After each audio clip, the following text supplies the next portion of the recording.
नमस्कार। मैं तेजकरण चौहान, सह आचार्य इतिहास, मांगीलाल बागड़ी, महाविद्यालय नोखा।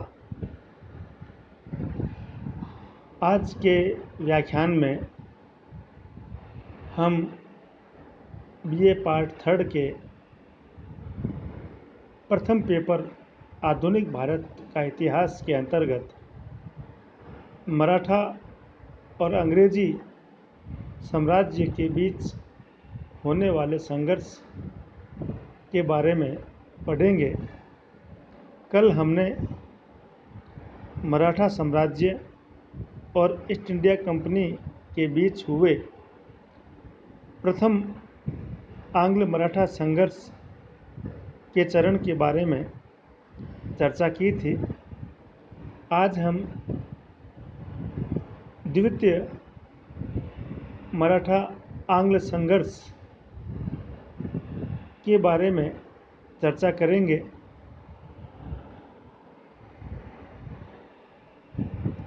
सत्रह सौ 85 में वॉरेन हेस्टिंग्स अपने कार्यकाल की समाप्ति के बाद इंग्लैंड चला गया। हेस्टिंग्स के बाद मैकफर्सन ने 21 महीने तक गवर्नर जनरल के रूप में कार्य किया।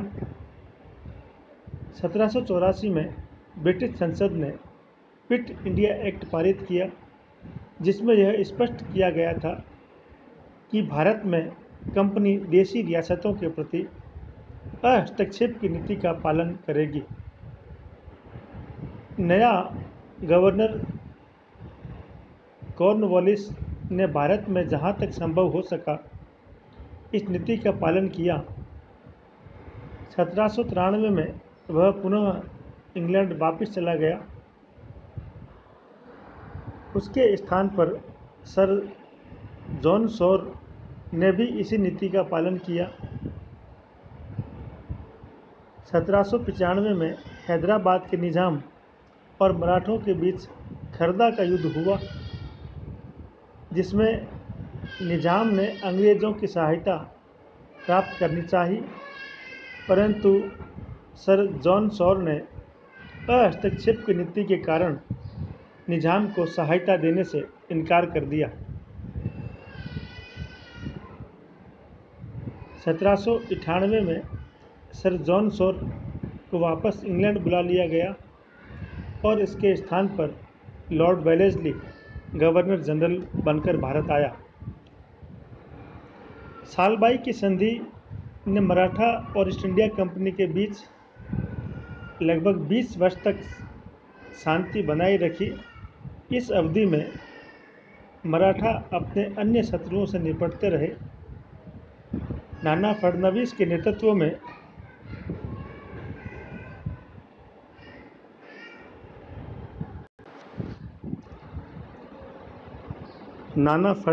नेतृत्व में उत्तरी व दक्षिण भारत में मराठों का प्रभाव धीरे धीरे बढ़ने लगा। इस अवधि में महादजी सिंधिया की शक्ति में भी वृद्धि हुई। पेशवा माधवराव द्वितीय के काल में नाना फडणवीस मराठा संघ का सर्वेसर्वा बन गया। 1796 में पेशवा माधवराव की मृत्यु के बाद बाजीराव द्वितीय पेशवा की मनसब पर बैठा। इस दौर में मराठों में आपसी संघर्ष शुरू हुआ, क्योंकि पेशवा बाजीराव द्वितीय सर्वथा अयोग्य शासक था। मार्च 1800 में नाना फडणवीस की मृत्यु भी हो गई। जब तक नाना जीवित रहे तब तक उसने मराठा संघ में एकता बनाए रखी, परंतु उसकी मृत्यु के बाद मराठा सरदारों में आपसी संघर्ष का दौर शुरू हुआ। दो प्रमुख मराठा सरदार, ग्वालियर का दौलत राव सिंधिया और इंदौर का जसवंत राव होलकर के बीच इस बात पर प्रतिस्पर्धा बढ़ गई कि पेशवा पर किसका नियंत्रण रहे। चूँकि पेशवा निर्बल व्यक्ति था, अतः वह भी किसी शक्तिशाली सरदार का संरक्षण चाहता था और वह दौलत राव सिंधिया के संरक्षण में चला गया। अतः बाजीराव और सिंधिया ने होलकर के विरुद्ध संयुक्त मोर्चा बना लिया। ऐसी स्थिति में मराठा संघ आवश्यक संगठनिक कार्य नहीं कर पाया। दूसरी तरफ होलकर ने राघोबा के दत्तक पुत्र अमृत राव के बेटे विनायक राव को पेशवा घोषित कर दिया, जिससे बाजीराव भयभीत होकर बसीन, जो कि बम्बई के पास अंग्रेज़ों की एक बस्ती था, वहां चला गया और वेलेस्ली से प्रार्थना की कि उसे पेशवा बनाने में सहायता दे। वेलेस्ली भारत में कंपनी की सत्ता स्थापित करना चाहता था। मैसूर की शक्ति को नष्ट करने के बाद अब केवल मराठे ही उनके प्रतिद्वंदी रह गए थे। अतः वह मराठा राजनीति में हस्तक्षेप करने का अवसर ढूंढ रहा था और पेशवा की प्रार्थना ने वेलेस्ली को अवसर प्रदान कर दिया। वेलेस्ली ने पेशवा के सामने शर्त रखी कि यदि वह सहायक संधि स्वीकार करे तो उसे पेशवा बनाने में सहायता दे सकता है, और पेशवा ने वेलेस्ली की सहायक संधि को स्वीकार कर लिया और दोनों के बीच बसीन की संधि 1802 में हुई, जिसकी शर्तों के अनुसार पेशवा अपने राज्य में 6000 अंग्रेज सैनिकों की सेना रखेगा और इस सेना के खर्चे के लिए 26 लाख रुपए वार्षिक आय का क्षेत्र भूभाग अंग्रेज़ों को प्रदान करेगा। पेशवा बिना अंग्रेज़ों की अनुमति के मराठा राज्य में किसी अन्य यूरोपियन को नियुक्त नहीं करेगा, न ही रहने की अनुमति देगा। पेशवा सूरत से अपना अधिकार त्याग देगा। चौथा, पेशवा के जो निज़ाम और गायकवाड़ के साथ झगड़े हैं, उन झगड़ों के पंच निपटारे का कार्य कंपनी को सौंप दिया जाएगा। पांचवा, भविष्य में किसी अन्य राज्य के साथ युद्ध, संधि या पत्र व्यवहार बिना अंग्रेज़ों की अनुमति से वह नहीं करेगा। इस प्रकार बसीन की संधि द्वारा पेशवा बाजीराव ने मराठों की स्वतंत्रता को अंग्रेज़ों के हाथों में गिरवी रख दिया, जिससे मराठा शक्ति की प्रतिष्ठा को भारी धक्का लगा। अंग्रेज़ों के लिए यह संधि अत्यधिक महत्वपूर्ण सिद्ध हुई। सिडनी ओवन लिखते हैं कि इस संधि के पश्चात संपूर्ण भारत में कंपनी का राज्य स्थापित हो गया। इन्हीं परिस्थितियों में द्वितीय आंग्ल मराठा युद्ध की पृष्ठभूमियां तैयार हो रही थी और मई जून 1803 में बाजीराव द्वितीय को अंग्रेज़ों के संरक्षण में पुनः पेशवा बना दिया गया, किंतु बसीन की संधि से मराठा आत्मसम्मान पर भारी आघात पहुंचा, क्योंकि पेशवा ने मराठों की इज्जत और स्वतंत्रता एक प्रकार से बेच दी थी, जिसे मराठा सरदार सहन करने को तैयार नहीं थे। अतः उन्होंने पारस्परिक वैमनस्य को भुलाकर अंग्रेज़ों के विरुद्ध एक मोर्चा बनाने का प्रयत्न किया। सिंधिया और भोंसले तो एक हो गए, किंतु सिंधिया व होलकर की शत्रुता अभी ताज़ा थी। अतः वह पूना छोड़कर मालवा चला गया। गायकवाड़ पहले से ही अंग्रेज़ों का मित्र था, अतः उसने भी इस अंग्रेज़ विरोधी संघ में सम्मिलित होने से इनकार कर दिया। केवल सिंधिया और भोंसले ने अंग्रेज़ों के विरुद्ध सैनिक अभियान की तैयारी शुरू की और वेलेस्ली को जब सूचना मिली तो उसने 7 अगस्त 1803 को मराठों के विरुद्ध युद्ध की घोषणा कर दी और इस प्रकार दूसरा आंग्ल मराठा संघर्ष शुरू हुआ। वेलेस्ली ने एक सेना अपने भाई आर्थर वेलेस्ली के नेतृत्व में दक्षिण भारत की तरफ भेजी और दूसरी सेना जनरल लेक के नेतृत्व में उत्तरी भारत की तरफ भेजी।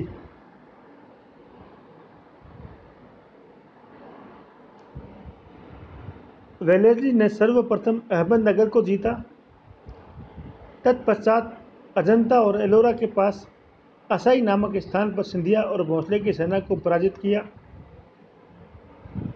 तत्पश्चात असीरगढ़ और अरगांव के युद्धों में मराठा पराजित हुए। अरगांव में पराजित होने के बाद भोंसले ने 1803 में देवगढ़ की संधि कर ली, जिसके अनुसार उसने भी सहायक संधि की सभी शर्तों को स्वीकार कर लिया। इधर जनरल लेक ने उत्तरी भारत में सर्वप्रथम अलीगढ़ पर, फिर दिल्ली पर, फिर भरतपुर पर आक्रमण किया और भरतपुर के साथ ही सहायक संधि स्थापित की। भरतपुर से आगे बढ़कर उसने आगरा की ओर आक्रमण किया और लासवाड़ी नामक स्थान पर सिंधिया की सेना को पूर्णतः पराजित किया। अतः सिंधिया ने भी 30 दिसंबर 1803 को सुरजी अर्जन गांव की संधि कर ली। इस प्रकार अंग्रेज़ों ने सिंधिया और होलकर सिंधिया और भोंसले दोनों को ही निर्णायक रूप से पराजित कर दिया। सिंधिया और भोंसले ने बसिन की संधि को भी, जो कि पेशवा के साथ हुई थी, उसे भी स्वीकार कर लिया।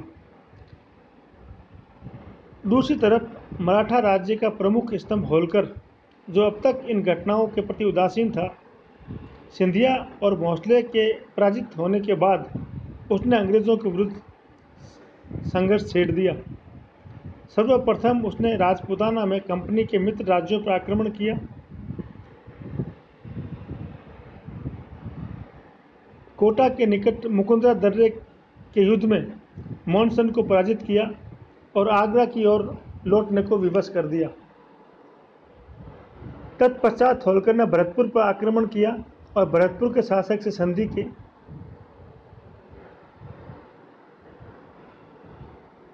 फिर होलकर ने दिल्ली की ओर अभियान शुरू किया। यद्यपि दिल्ली पर वह विजय प्राप्त न कर सका, परंतु दूसरी तरफ अंग्रेज़ों ने इंदौर पर आक्रमण कर होलकर की प्रगति को रोक दिया और फर्रुखाबाद और डीग नामक स्थान के आसपास इन दोनों में भीषण संघर्ष हुआ, परंतु होलकर को पूर्णतः पराजित नहीं किया जा सका। भरतपुर के शासक ने भी होलकर का समर्थन किया। अतः लॉर्ड लेक ने भरतपुर के दुर्ग पर भी आक्रमण किया और 4 बार आक्रमण करने के बाद भी भरतपुर को वह जीत नहीं पाया। अंत में 1805 में भरतपुर के राजा के साथ संधि करनी पड़ी, परंतु इस लंबे संघर्ष की वजह से ब्रिटिश सरकार और बोर्ड ऑफ डायरेक्टर्स बड़े चिंतित हो रहे थे। इंग्लैंड के प्रधानमंत्री पिट ने भी वेलेस्ली की आलोचना की। फलस्वरूप वेलेस्ली को त्यागपत्र देकर भारत से वापस लौटना पड़ा। इस प्रकार द्वितीय आंग्ल मराठा संघर्ष कुछ समय के लिए रुक गया। 1805 में वेलेस्ली के भारत से जाने के बाद लॉर्ड कॉर्नवालिस पुनः भारत आए, लेकिन कुछ दिनों बाद उनकी मृत्यु हो गई। उसके स्थान पर जॉर्ज बार्लो ने भी कॉर्नवालिस की नीति का पालन किया।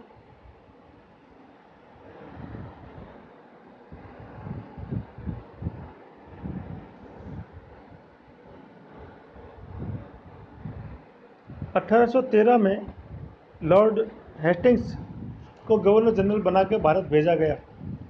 लॉर्ड हेस्टिंग्स मराठा शक्ति को पूरी तरह समाप्त कर राजपूत राज्यों पर ब्रिटिश संरक्षण स्थापित करना चाहता था।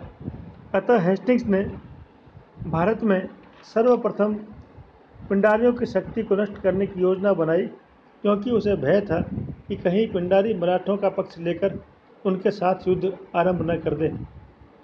अतः पिंडारियों से युद्ध करने से पहले 1816 में भोंसले के साथ और 1817 में सिंधिया के साथ समझौता किया गया।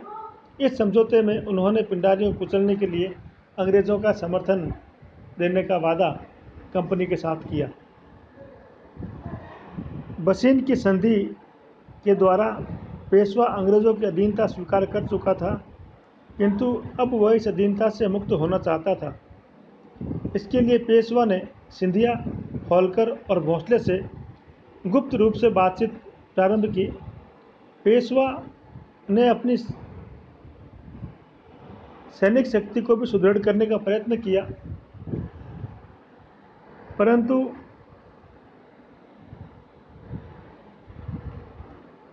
पेशवा और गायकवाड़ के बीच खंडनी के संबंध में विवाद चल रहा था और इस संबंध में बातचीत करने के लिए गंगाधर शास्त्री, जो कि पूना गया था, उसकी हत्या पेशवा के एक विश्वास पात्र व्यक्ति त्र्यंबक जी ने कर दी, जिसकी वजह से ये संगठन खड़ा नहीं हो पाया। एल्फिंस्टन ने पेशवा की शक्ति को सीमित करने के उद्देश्य से पेशवा पर एक नई संधि करने तो दबाव डाला और धमकी दी कि यदि वह नई संधि करने पर सहमत नहीं हुआ तो उसे पेशवा की मनसब से हटा दिया जाएगा। और पेशवा ने अंग्रेज़ों के साथ एक नई संधि, पूना की संधि कर ली। इस संधि के अंतर्गत पेशवा ने मराठा संघ के अध्यक्ष पद का त्याग दिया। सहायक सेना के खर्च के लिए 33 लाख रुपए वार्षिक के भूभाग अंग्रेज़ों को सौंपे और नर्मदा नदी के उत्तर में स्थित अपने सभी भूभाग और अहमदनगर का दुर्ग अंग्रेज़ों को सौंप दिया। इस प्रकार पेशवा ने मराठों की स्वतंत्रता को लगभग अंग्रेज़ों के हाथों में सौंप दिया। दूसरी तरफ सभी मराठा सरदार अंग्रेज़ों से अपमानजनक संधियां कर चुके थे, किंतु ये सभी संधियां व्यवस्था के कारण की थी और वे सब उससे मुक्त होना चाहते थे। पेशवा भी पूना की संधि की आग में जल रहा था। अतः जिस दिन सिंधिया ने अंग्रेज़ों के साथ संधि की, उसी दिन पेशवा ने ब्रिटिश रेजिडेंसी पर आक्रमण पूना में कर दिया। एल्फिंस्टन किसी प्रकार जान बचाकर भागा। पूना से 4 मील दूर किरकी नामक स्थान पर पेशवा ने फिर धावा बोला, किंतु पेशवा पराजित हुआ और सतारा की तरफ भाग गया। पेशवा द्वारा युद्ध प्रारंभ कर दिए जाने पर कुछ मराठा सरदारों ने भी युद्ध करने का निश्चय किया। नवंबर 1817 में अप्पा साहब भोंसले ने नागपुर के पास सीताबर्डी नामक स्थान पर अंग्रेज़ों से युद्ध किया, किंतु वह पराजित हुआ और पराजित होने के बाद पंजाब की तरफ चला गया। इसी प्रकार होलकर की सेना और अंग्रेज़ों के बीच 21 सितंबर को महीदपुर के मैदान में युद्ध हुआ। युद्ध में होलकर की सेना पराजित हुई और जनवरी 1818 में दोनों के बीच मंदसौर की संधि हो गई। इस संधि के अनुसार होलकर ने भी सहायक संधि स्वीकार कर ली और राजपूत राज्यों से अपने समस्त अधिकार त्याग दिए और बूंदी की पहाड़ियों और उसके उत्तर के सभी प्रदेश कंपनी को हस्तांतरित कर दिए। इस प्रकार होलकर भी कंपनी के अधीनता में आ गया। अब अंग्रेज़ों ने पेशवा की ओर ध्यान दिया। अंग्रेज़ों ने पेशवा के विरुद्ध एक सेना भेजी। 1818 में कोरेगांव के युद्ध में और फरवरी 1818 में अस्टी के युद्ध में पेशवा बुरी तरह पराजित हुआ और उसने अंग्रेज़ों के सामने आत्मसमर्पण कर दिया। अंग्रेज़ों ने पेशवा के पद को समाप्त कर पेशवा को 8 लाख रुपए वार्षिक पेंशन देकर कानपुर के पास बिठूर नामक स्थान पर भेज दिया। पेशवा का राज्य ब्रिटिश साम्राज्य में मिला लिया गया। सतारा का छोटा सा राज्य शिवाजी के वंशज प्रताप सिंह को दे दिया गया और पेशवा के मंत्री त्र्यंबक जी को आजीवन कारावास की सज़ा देकर चुनार के किले में भेज दिया गया। इस प्रकार लॉर्ड हेस्टिंग्स ने मराठा शक्ति को पूर्णतः नष्ट करने में सफलता प्राप्त की। पानीपत मराठा और अंग्रेज़ों के बीच तृतीय युद्ध का एक अपना अलग महत्व था। यह मराठों का अंतिम राष्ट्रीय युद्ध था और इस युद्ध ने मराठा शक्ति का सूर्य सदा के लिए अस्त कर दिया। एक एक करके सभी मराठा सरदार अंग्रेज़ों के सामने झुक गए और मराठा संघ ध्वस्त हो गया। भारत में अंग्रेज़ों को चुनौती देने वाली एकमात्र प्रतिद्वंदी शक्ति भी समाप्त हो गई। अब अंग्रेज़ों के सर्वोच्चता को चुनौती देने वाला कोई नहीं रहा। मराठों के इस पराजय के फलस्वरूप पेशवा, होलकर, सिंधिया और भोंसले अपने राज्यों के अधिकांश भूभाग खो बैठे।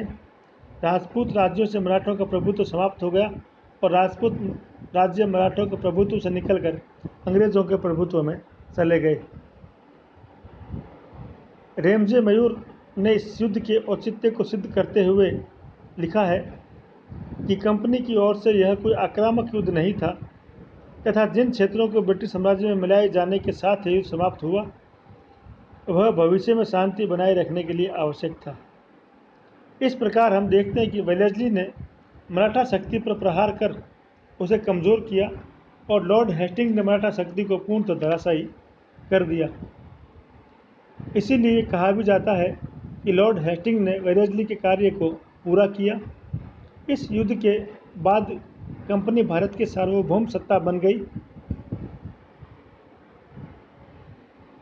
प्रिंसेप ने ठीक ही लिखा है कि ब्रिटिश प्रभाव और सत्ता भारत में जादू की तरह शीघ्र ही फैल गई। इस पर आज हम इतनी ही चर्चा करेंगे। धन्यवाद। जय हिंद, जय भारत।